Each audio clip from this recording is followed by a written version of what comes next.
నమస్తే welcome to star truck. ప్రస్తుతం అంతా పాటుగా ఉన్నారు neuro psychological therapist, astrologer and numerologist Madhavi గారు ఉన్నారు. మాట్లాడదాం. నమస్తే మేడం. నమస్తే అమ్మా. మేడం, లాస్ట్ వీడియోస్ నుంచి కూడా మనం చిన్న చిన్న డౌట్స్ అడుగుతూ వస్తున్నాను. మూఢనమ్మకాలు మన పెద్దవాళ్ళు చెప్పేవన్నీ.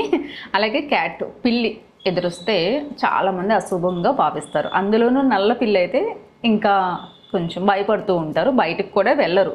వెళ్తున్నప్పుడు ఎదురొస్తే కాసేపు ఆగి వాటర్ తాగి వెళ్తూ ఉంటారు. ఎంతవరకు నిజం? అలా చేయొచ్చా? పూర్వకాలంలో ఉన్నట లైట్స్ లేనప్పుడు మన నడిచేటప్పుడు మన షాడోనే పడుతుంది కదా.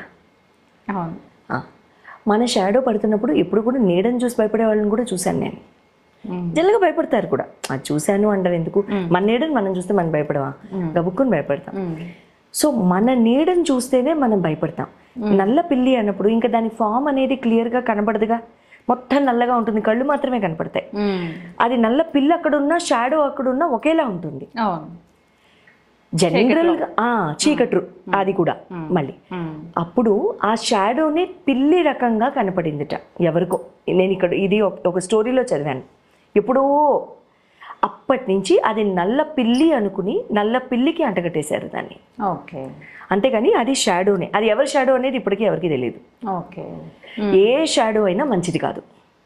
అది పిల్ల మనిషా ఓకే అనవసరం. మనిషి షాడో కూడా మంచిది కాదు ఎప్పుడు కూడా. మన షాడో మనకి పడ్డం కూడా మంచిది కాదు.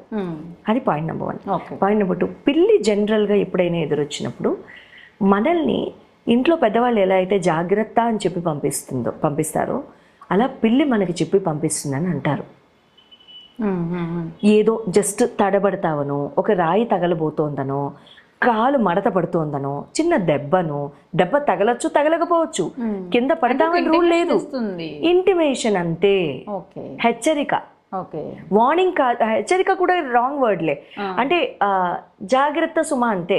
హెచ్చరిక ఇంకొంచెం ఎక్స్ట్రీమ్. కాస్త జాగ్రత్తగా చూసుకుంటూ వెళ్ళు. నిజంగా ఆ రోజు కనుక మనం చూసుకుంటూ ఆగకుండా పిల్లి ఎదురొచ్చాక వెళ్ళిపోతే మనకి ఖచ్చితంగా ఏదో ఒక సిచ్యువేషన్ ఎదురవుతుంది. బట్ మనం దిగ్విజయంగా వెళ్ళిపోతాం, జాగ్రత్త పడుతూ వెళ్తాం. ఇది నేను ప్రాక్టికల్గా టెస్ట్ చేశాను. ఇది వెళ్ళి టెస్ట్ చేశాను, ఆగి టెస్ట్ చేశాను. ఆగినంత మాత్రాన్ని ఏం తప్పలేదు, వెళ్ళినంత మాత్రాన్ని ఇంకా మంచిగా జరిగింది. వచ్చింది సిచ్యువేషన్, చాలా సార్లు వెళ్ళాను. సిచ్యువేషన్ వచ్చింది, దాని పక్క నుంచి వెళ్ళిపోవడం అంతే. మీరు వెళ్ళే పనిలో అవ్వచ్చు, దారిలో అవ్వచ్చు, ట్రాఫిక్ లో అవ్వచ్చు, యాజ్ స్మాల్ యాజ్ దట్. ఆ పనిలో డిలే అవ్వచ్చు, ఇందులో అయినా అవ్వచ్చు. బట్ జాగ్రత్త is the only word associated with cats. అంతే. అంతకి మించి ఇక్కడ పిల్లల గురించి భయపడడానికి ఏమీ లేదు. ఏ అపోహలు అక్కర్లేదు. ఏం చేసేయో. ఇప్పుడు ఇళ్లలోకి పిల్లులు వచ్చేస్తూ ఉంటాయి. తర్వాత ఇప్పుడు పల్లెటూళ్ళలో పిల్లులు కామనే కదా. అవి తిరుగుతూ ఉంటాయి, వస్తాయి, పాలదాయి, పోతాయి, అన్నీ చేస్తాయి. పిల్లి వచ్చిందని భయపడి వాళ్ళు జీవనం మానేసారా? కుదరదు. అవి మనలాగా సహజీవులు. ఈ ప్లానెట్ ని అందరం షేర్ చేసుకుంటున్నాం. పిల్లొచ్చిందని బల్లొచ్చిందని ఎలా బతుకు మానేస్తాము? మానేలేం కదా. సో అలా కాదు, ఏం పర్వాలేదు, దాందే మందే, ఇబ్బంది ఏం లేదు. జాగ్రత్త సుమా అనే హెచ్చరిక. ఇంకొకటి ఏంటంటే, నేను నా సొంత ఇదిలో లైఫ్లో ఒకసారి చూశాను. యాన్సిస్టర్స్ కూడా చాలా సార్లు పెద్దవాళ్ళ రూపంలో పిల్లుల రూపంలో వస్తారండి. నల్ల పిల్లి రూపం. నాకు 2 సార్లు జరిగింది ఇది. అది చాలా దీర్ఘంగా కళ్ళల్లోకి చూడడము, ఏదో చెప్పాలని చెప్పడము. ఆ తర్వాత నాకు నెక్స్ట్ డే నా లైఫ్లో ఏదో ఇన్సిడెంట్ అయింది లేండి, అది వేరే విషయం. అది ఎందుకు వచ్చింది, ఏం చెప్పబోయింది అనేది మనకు తెలియదు కదా. ఆ నెక్స్ట్ డే అయిన సిచ్యువేషన్ని ఒక 6 నెలల తర్వాత నేను నిదానంగా ఆలోచిస్తే అప్పుడు నాకు అర్థమైంది వచ్చింది ఎవరు అని. I last very important family member on the next day. వచ్చి వెళ్ళే ముందు నన్ను చూడలేదు కాబట్టి బహుశా ఆ నల్లపిల్లి రూపంలో వచ్చి వెళ్ళారు అనే నాకు ఇప్పటికీ నమ్మకం. అదే నిజం కూడా ఎట్టి పరిస్థితిలో. ఎందుకంటే యాన్సిస్టర్స్ ఎప్పుడు కూడా నల్ల పిల్లి, డార్క్ జెట్ గ్రే పిల్లుల రూపంలో వస్తారట. నల్ల పిల్లలు జనరల్గా కామన్ కాదు. గ్రే కలరు, చారల పిల్లులు, white brown, white grey, spots, ఇవన్నీ కామన్. కానీ బ్లాక్, జెట్ బ్లాక్ మచ్చలేని పిల్లి కామన్ కాదు. నేనైతే చూడలేదండి నా ఇన్నేళ్ల జీవితంలో. ఆ 2 రోజులే చూశాను.